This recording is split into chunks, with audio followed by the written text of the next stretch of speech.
What is the great COVID reset that's being planned? 2,600 new votes just turned up in Georgia.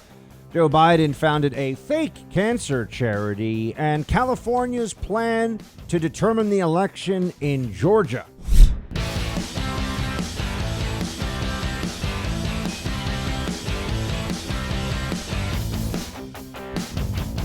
Welcome, friends, to the Buck Sexton Show. Thank you so much for being here. Another busy day on the front lines of freedom. Another day in which we must hold the line. I think we're all starting to pick up on something. The warnings that people like me have been giving you for many months now about how even after a vaccine, they're not giving up all this emergency health authority. No, quite the opposite. That's now becoming apparent even to skeptics of those earlier warnings. We now have Dr. Fauci, who is honestly a disastrous statist bureaucrat and an imbecile on policy. I don't care how much he knows about medicine. He's a moron when it comes to national public health policy. He's now saying that we're probably heading for the most severe restrictions, stay-at-home orders. The government telling you you cannot leave the place where you live except under very narrowly defined circumstances. You cannot gather with other people. You cannot go to businesses other than those necessary to feed yourself and perhaps to get medical attention or supplies. That's what we're heading for. And I have so many questions. Like, why are we heading for that when we've been masking up for months and months now?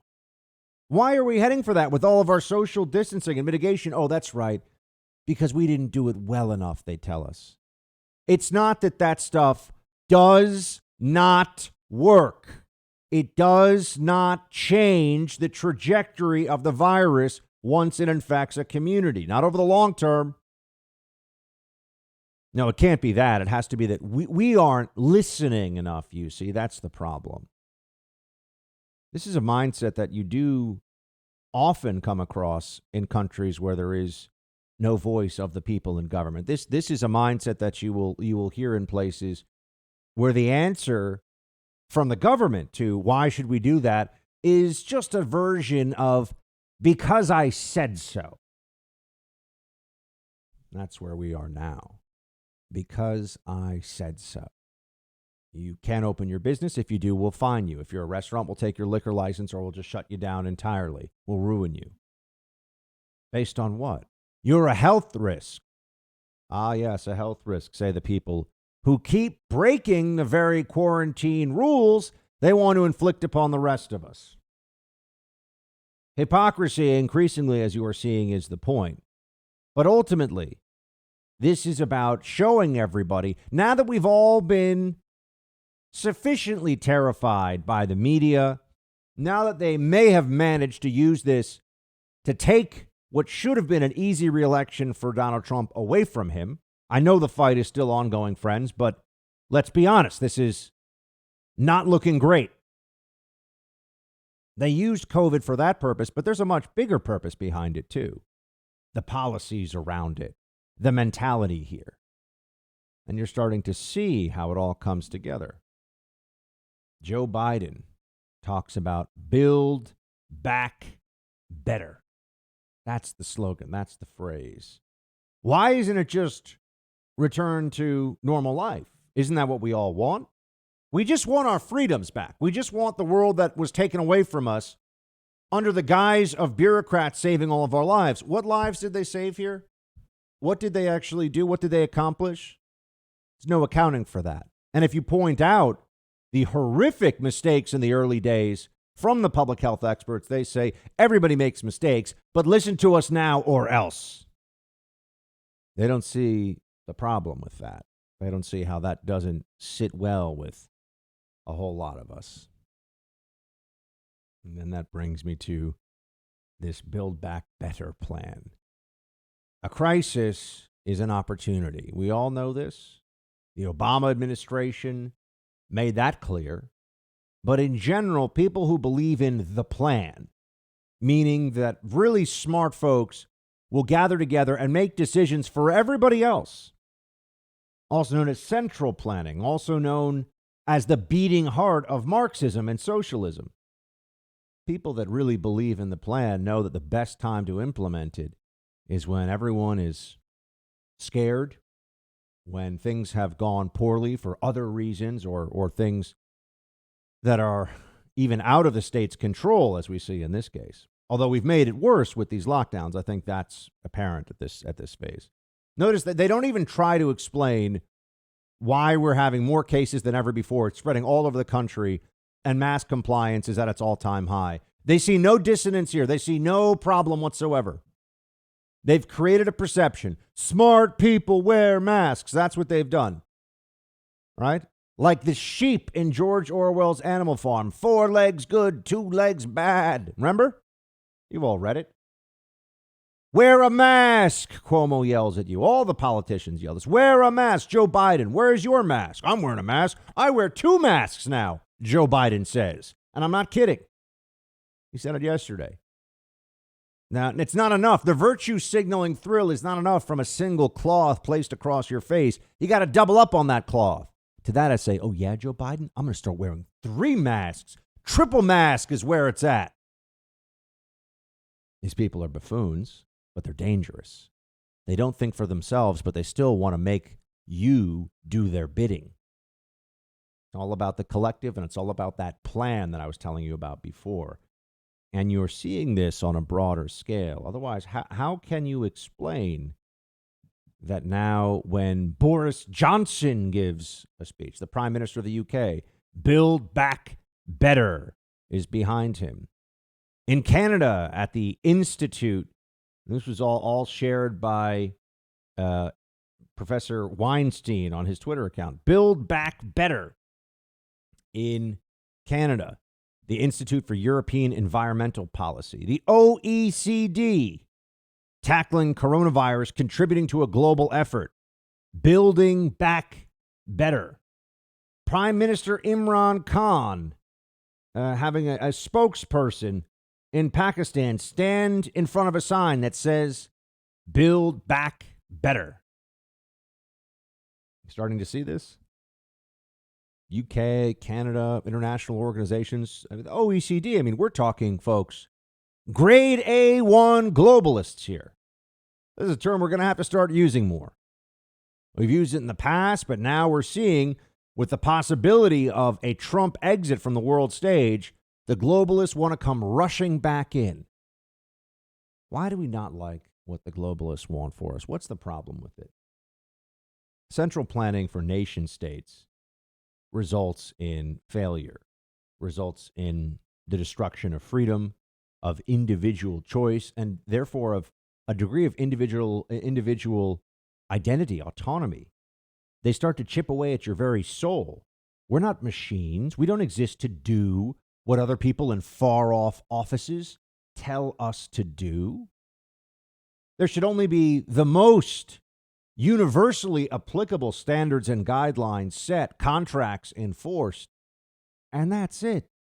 We're supposed to be able to make other choices for ourselves. And as we know, and the founders certainly understood this, which is why we have federal, state, and local levels, which is why we have the House of Representatives, which is why we have a Senate, which is why we have a separate judiciary, that you don't want the consolidation of power in very few hands, because it results in tyranny as well as bad decision-making. There is no one person, there is no one entity, unless all of a sudden we have a return of the Messiah that is in a position to tell everybody what to do, what's best and what's right, without catastrophically bad outcomes. So if you look at central planning, if you look at collectivism as it plays out in a nation state, now imagine you're magnifying that out all over the world. One world policy? You could have one world principles, but what does a one world policy look like, right? And they always start with the one and then try to move to the other. And we see that it's a failure. They're unable to do it, but that never stops them. They keep wanting to assert their will. They keep wanting to tell you what to do. Whether it's about energy, whether it's about our own elections, international monitors looking at what we're doing, any number of issues. where the UN, international consensus, global opinion are supposed to influence us. I always think it's hilarious when journalists will show what the opinion is of some European country or European countries about our election.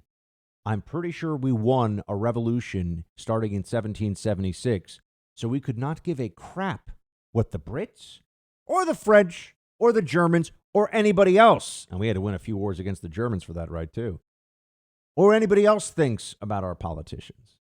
In fact, I'm quite certain of it. I think my history is sound here. I don't care at all.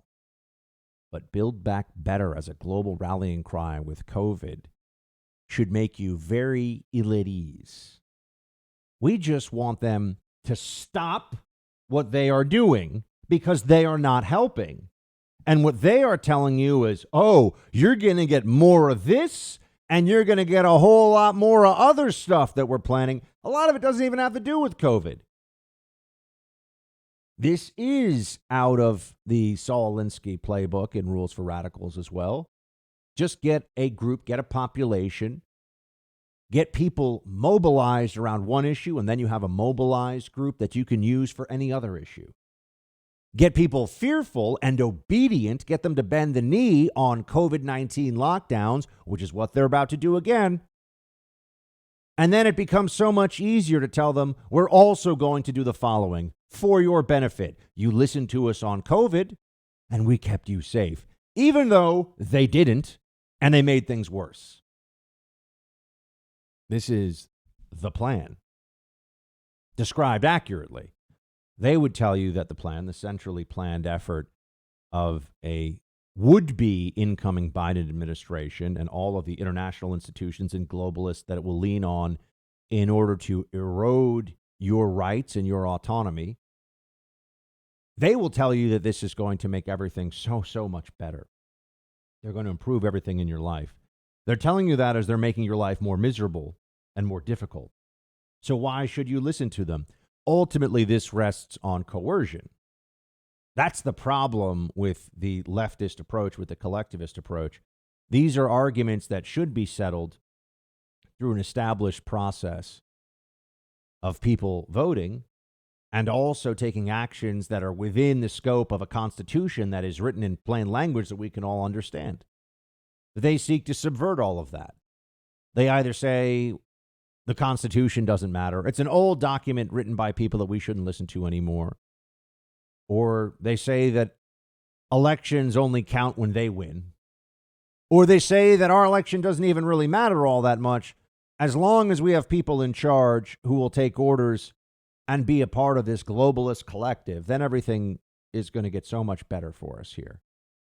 We are heading into a miserable, cold winter of moronic Democrat policies with COVID, where they're just going to become even more unhinged and enraged. They will continue, I can assure you, to blame Trump and Trump supporters all the way through January, all the way through no matter who's in charge in this country, through the end of the winter, because otherwise they'd have to turn around and realize that they're just not that smart. And they've been swindled, they've been fooled, and no one likes that feeling. That Fauci isn't some saint that we should all elevate as the great hero of the COVID-19 pandemic. No, this guy should be thought of as somebody deserving of scorn. I mean, he's truly failed in his charge here. At a minimum, he should have the humility to say, I've been wrong on key stuff. I don't really know what to do anymore. Somebody else should step up and be advising you guys. My policy declarations are absurd. They're idiotic. We're going to have people masking up after the vaccine. We're going to have people continue to do this once there's no real epidemiological basis for them to be worried about the risk. Long since past the time when he should have stepped aside, but now you're seeing it. Of course he's not going to step aside.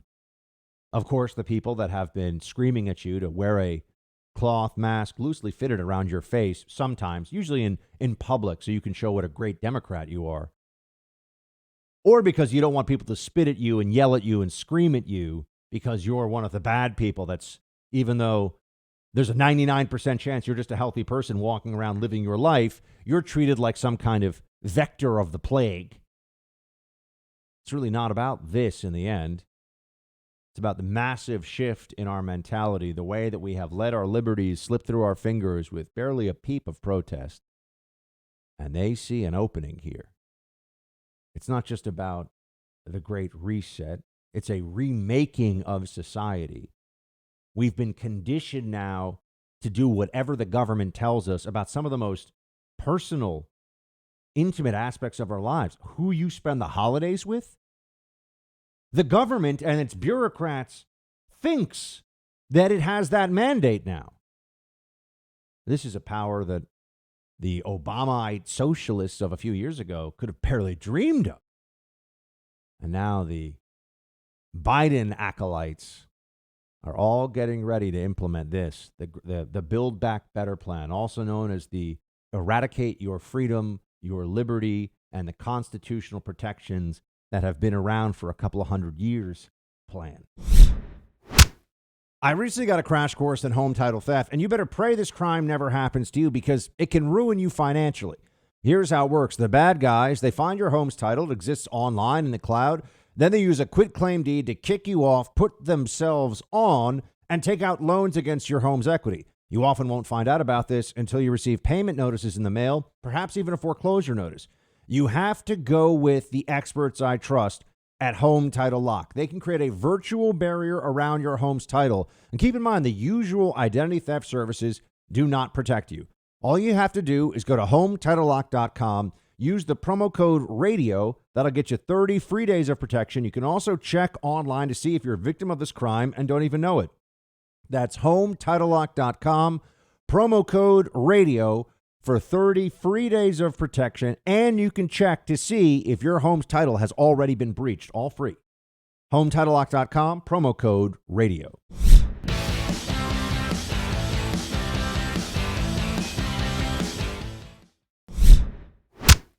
Do a risk-benefit discussion with your family about what you're going to want to do with the holidays. In other words, you might say, you know, I have vulnerable people in the family. I have elderly people. I have people with underlying conditions. Do I want to get 10, 15, 20 people flying in from different parts of the country? Yeah. That's a wonderful, beautiful tradition that we have, Jim. But maybe the time now is to take an assessment of that risk-benefit ratio and maybe modify what you're going to do from now. And the scientific thing is that there is light at the end of the tunnel. Help is on the way. So a vaccine should not have you then make a decision, well, we're going to have a vaccine so we don't have to do anything else. No, the fact that we have a vaccine coming means we should double down and hang in there because help is on the way. Oh, wait, now we can have risk discussions among ourselves because Governor Cuomo in New York and Governor Newsom in California, among others, have set limits on how many people can gather in your home. They've decided this is a matter of law. This is a matter of state coercion. Now the Dr. Fauci, help is on the way. The cavalry's coming. But notice that I think they've shown us a little too much of who they are, especially with this talk of mask up after the vaccine. I'm sorry, what was that the moron just said? All aspects of this should be left up to individuals, private businesses, private establishments. What are we willing to do and what decisions are we going to make? But it has not been that way. Businesses require masks overwhelmingly because state mandates tell them to require masks. Businesses shut down because people are told they have to. This has not been about choice or freedom. Oh, but now they say we can start to talk about risks, huh?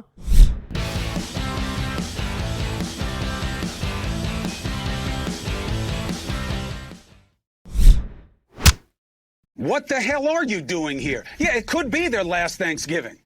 If you expose them to people who aren't wearing masks, who aren't socially distancing, and haven't been doing so, and haven't gotten tested, because they somehow think they don't want to get in on the con of COVID. You want to hide on state news, you do it. But someday, you're going to have to deal with real questions. And either you're going to come on a show or you're going to do it, but you know what? We may go back to old school, and maybe the questions will come find you. Maybe when you're living your life nice and easy, because you don't have the concerns that these same people that you're telling to rise up, that they have. Maybe the questions will come and find you, because you have to answer for that kind of guidance, let alone it's a doctor. Do no harm? Invite grandma? This could be her last Thanksgiving? Yeah, if you invite her to a place where she can get sick and die. Almost like Bro Cuomo over at CNN is threatening Dr. Scott Atlas here with at least ambush questions outside of his home or something, right? Because he says, enjoy your Thanksgiving. Dr. Fauci said, have a talk about the risks. Dr. Atlas says, see your grandparents. Don't be crazy. Like, nothing is perfect, and you could end up, does Cuomo ever look at the data that shows that a vast majority of the people who are dying from COVID are at high risk of dying from any number of other natural causes imminently? Over people in their 80s. Almost half of the people who have died of COVID in the last month or so are people who are in or above their 80s. Now, that's not to say that, I hate that we have to say this. Every life is precious. I still get very sad when I think about the loss of all four of my grandparents. But I wouldn't have told them, stay in your nursing home for, which they weren't in nursing homes, but regardless, I wouldn't have said, stay alone in your home. Don't see anyone. You're 84. We can't let you see anyone for the next 18 months. Maybe the next 2 years. Sorry, it's not safe. Stay home alone. How about that? Is that the life that Governor Cuomo and his idiot brother over at CNN want for everybody? Because that's the life that they're insisting that we all have. Can't see your grandparents. Can't actually take any of these risks. Trump had COVID, was fine in 3 days. Life's not perfect. Some people get this and they die. Very few as a percentage, and yet we have all of society being told to be in this panic over this. Don't have Thanksgiving. Don't have Christmas. Don't see people. Don't live your lives. Yeah, if you're sick, if I had the flu 5 years ago, okay, I would not have gone to my family Thanksgiving. If you're sick, clearly stay away from people. But what they're talking about are the risks of asymptomatic transmission among people in a family, and then the risk of somebody in the family getting it and actually dying from it as a result. There are a lot of folks out there who are going to look at that, and if they understand the real numbers, the real data, and say, okay, we're gonna live our lives. We're going to do this. We're going to see each other. We're willing to do that anyway. Knowing in any given year, you could have showed up at Thanksgiving and given grandma the flu and she could have died from that. That has been true. And people say, oh, you would know. That's not true because the flu is at least 24 hours before you show symptoms. You can spread it, which is one of the reasons why the flu does spread widely. So that could have happened in any given year. But do you live your life based on that fear? And let's also remember that COVID treatment has gotten substantially better, which means the risk now is considerably less, even for those at high risk, than it was back in April and May and March of this past year.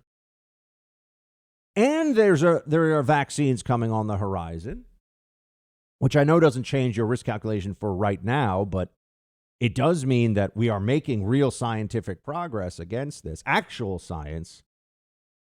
But I thought wear a mask was all you had to do. Wearing a mask was going to stop this thing cold in its tracks. That's what we were told for months and months and months. You mean that didn't work? Oh, we didn't wear masks enough, they'll tell us. That's bull. That's nonsense. But they're not going to change because there's so much behind this. Isn't it fun for them to be able to go around and lecture everybody? Don't they get some joy out of being the heroes here that stand up for science? We believe the science. Wear a mask, Cuomo says. Right. Okay. We've been doing that. Have they been doing that? Have they been social distancing? Have some of the very people who are making decisions about using the force of the state to make you do things right now because of COVID risk, have they? I'm wondering. I'm really asking. Have they been setting a good example? The mayor of Chicago, remember Lori Lightfoot, somebody who is deeply unimpressive.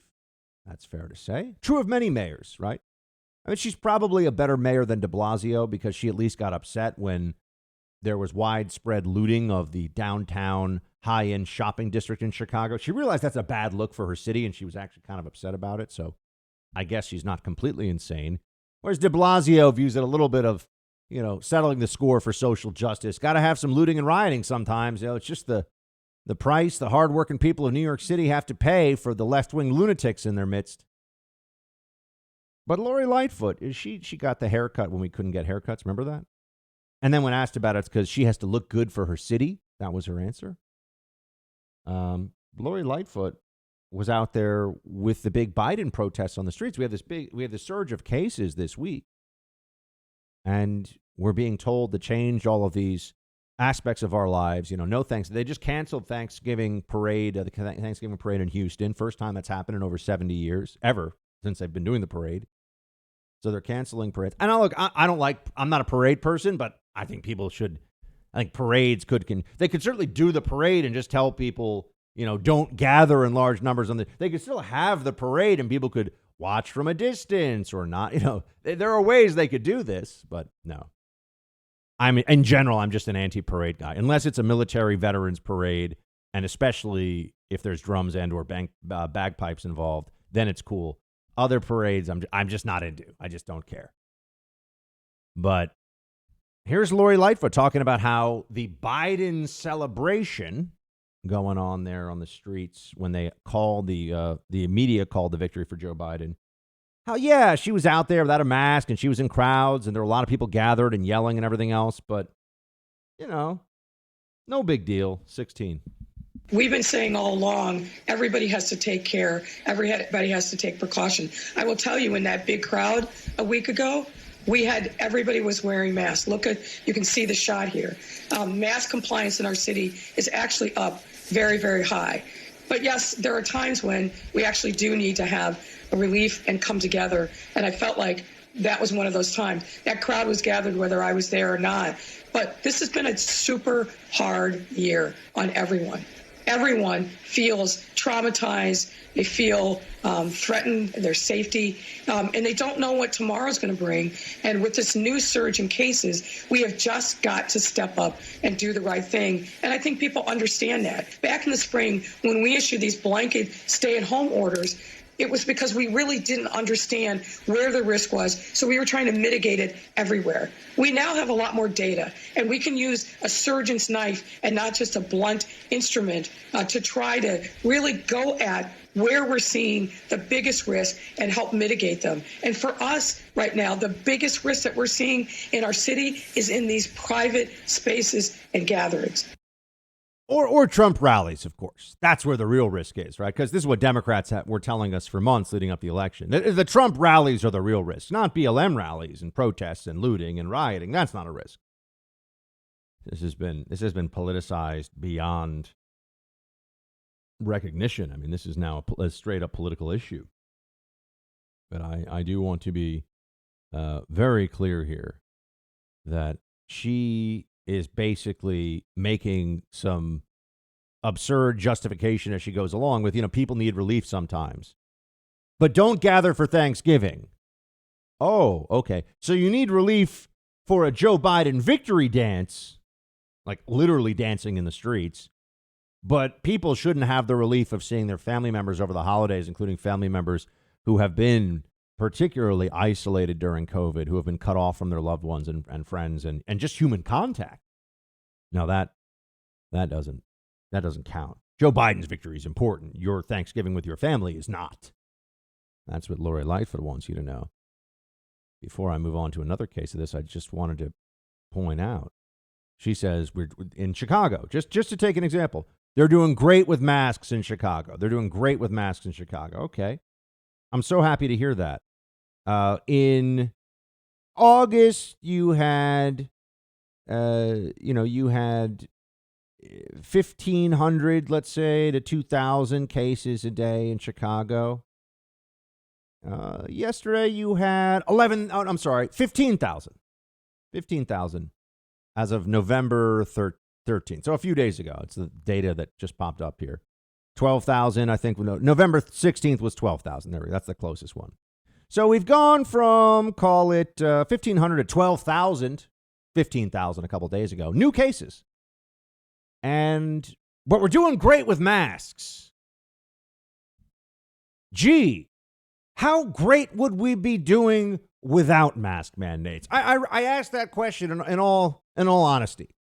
She says, and she's the mayor, and she's watching it very closely, and she's a Democrat. She says, we're doing great, guys. Great masking. Okay, cool. Cases are up 7x in 2 months. Well, what are we to believe? That without our amazing cloth mask policy, they'd be up 70?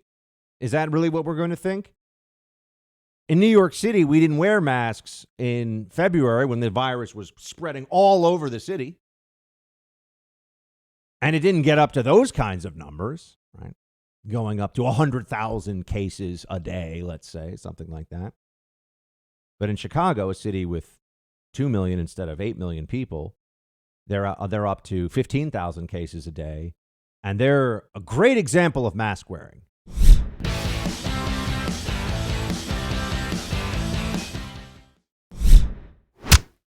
And another one here telling us that we all have to mask up, that we have to listen to the mandates, we have to obey all these different rules and regulations around COVID, but he doesn't have to obey the rules. He's important. He's an important, powerful person who's doing the bidding of the left, so he gets to live by a different set of rules. That's the explanation we get. That's the reality of this. So let's just hear from him himself, because he's got to do a little fake apology thing here. We got Gavin Newsom, everybody. Play 13. I was asked to go to a friend's 50th birthday.